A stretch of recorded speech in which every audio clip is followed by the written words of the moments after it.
start, I would like to dedicate this to my grandpa, who was in the Marines and fought in the Korean War, also known as the Forgotten War. My grandpa has recently passed away, so I would like to dedicate my speech to him in honor.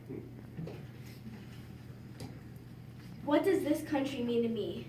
At the beginning of time, our God created the world. Life has come very far in the sense that we have destroyed, yet we have created lots of amazing things like our country. In 1776 to 1777, Betsy Ross created the American flag when it felt like all hope was lost.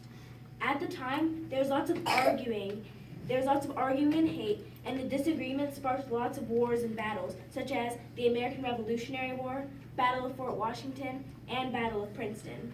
Betsy put lots of work into her creation to make sure it was perfect, but also to send a message, the message of honesty, yet innocence, strength, yet perseverance, but most of all, freedom and equality for everyone. Freedom in my family means a lot, seeing as a large percent of my family was in some type of military service. My father, aunt, 6 of my uncles, both my grandpas, plus more of my family was in some type of military service and fought for freedom and justice in the United States. Keep in mind though, our country was not always a place of fairness and justice.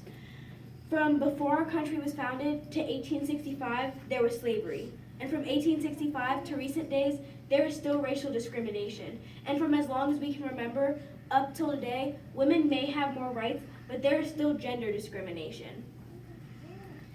So like the time of Betsy Ross, we are still experiencing disagreements and hate today, except we mainly have other outlets to express our anger and resolve our problems in other ways than war. Me personally falling into both of those categories as a female and person of color, I am proud to say that I have been raised with such an amazing mom and family and grown up in such a wonderful community that I feel welcomed everywhere I go, almost everywhere I go. But my goal is that the next generations, no matter what color or gender, can feel 100% welcome wherever they go. We have made lots of progress with equality, but there's still so much more to be done. So if the question is, what does this country mean to me? The question should be, what could and should this country mean to me? Thank you.